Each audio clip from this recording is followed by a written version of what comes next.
Olá, sétimo ano, aqui é a professora Daniele para mais uma videoaula. Hoje a gente vai dar continuidade, nós estamos estudando o reino das plantas, então a gente vai estudar um pouco sobre as estruturas vegetais. Vamos conhecer um pouco mais sobre a raiz, caule e folhas.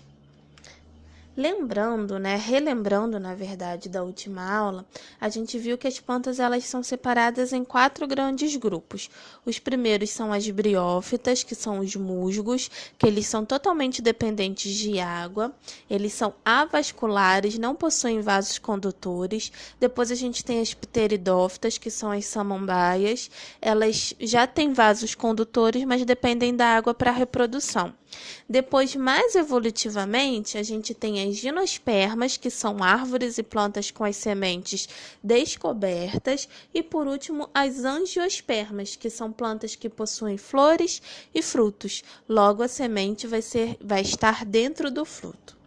Falando um pouquinho sobre a estrutura da planta, vocês devem se lembrar, desde lá do primário, a gente sabe que a planta possui raiz, caule, folha, flor e fruto.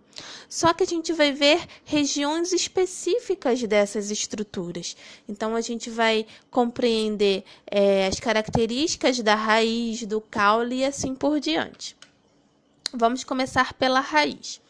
A estrutura da raiz, a característica dela, ela tem a coifa na parte de baixo, que é onde fica em maior contato com o solo, é onde também ocorre um dos tipos de absorção dos nutrientes e do crescimento da planta.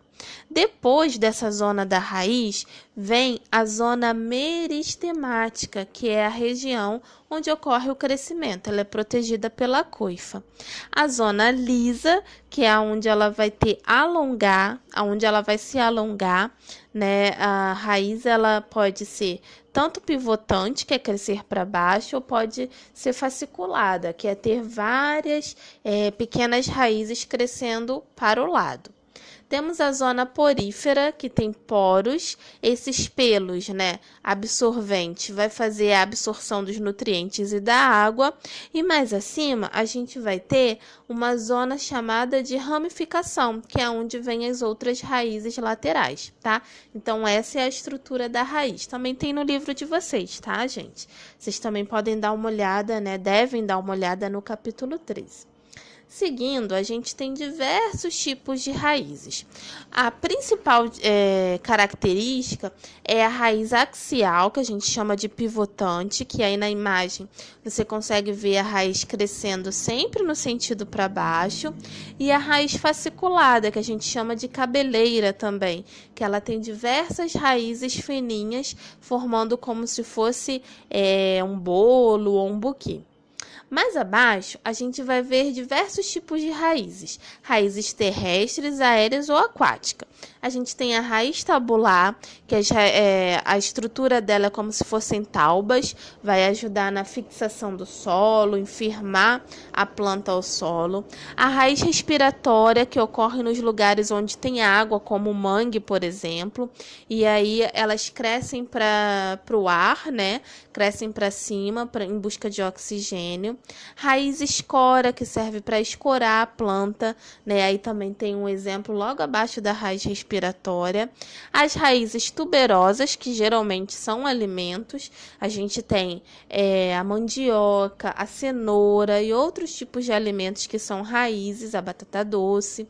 E, por fim, aí no exemplo, a raiz sugadora, que são exemplos como o cipó, a liana, as orquídeas, que elas crescem em troncos de árvores e como se elas retirassem nutriente para elas através do tronco de outras árvores. Elas são consideradas parasitas.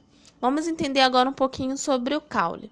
O caule, ele possui duas que a gente chama de gema. A gema apical está logo acima, que é onde acontece o crescimento.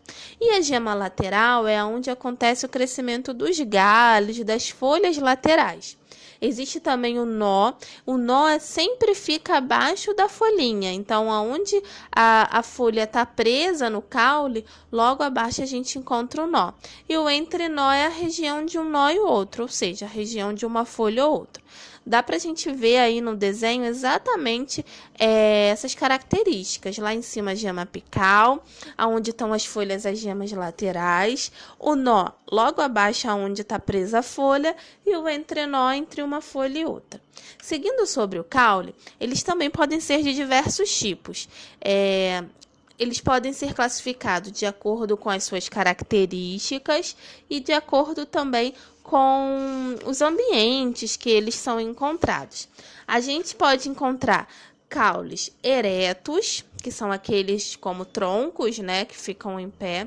Sarmento, que eles crescem paralelo ao solo, né, como se ele crescesse na horizontal, porém ele está preso com um único ponto à raiz. Ao chão também ele fica preso. Os estolho, que também é um tipo de caule, que a gente vê também paralelo ao chão, crescendo na horizontal e preso em diversos pontos no chão, e os trepadores, que crescem em cima de outras árvores. Então, além disso, a gente tem o colmo, que são tipos de caule, né, encontrados no bambu, na cana-de-açúcar, que é como se fossem ocos, né? Haste, que são caules como a gente vê na salsinha, na couve-flor, né? Eles fazem fotossíntese e são bastante flexíveis.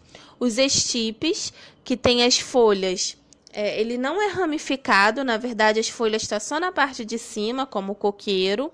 O bulbo, que também pode ser um alimento, como a cebola e o alho, eles são um tipo de caule. Os rizomas, tá? Que também podem ser alimentos, como o gengibre, a bananeira. E por último, aí no nosso exemplo, o tubérculo, que é um alimento como a batata. No caule existem algumas estruturas que podem ser adaptadas, como as gavinhas, os espinhos e os cladódios, servem para melhor adaptar a planta ao ambiente. Nessa imagem aí a gente vê alguns tipos de caule.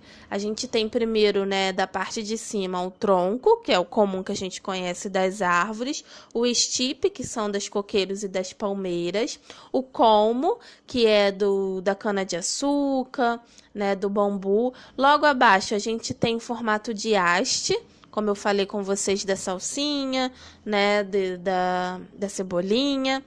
Ao lado vem os tubérculos, que são as batatas, rizoma, que está sempre preso ao solo. E por último aí a gente tem um bulbo com o exemplo da cebola. O livro de vocês também tem mais exemplos e na aula no Zoom eu vou estar falando a respeito disso também.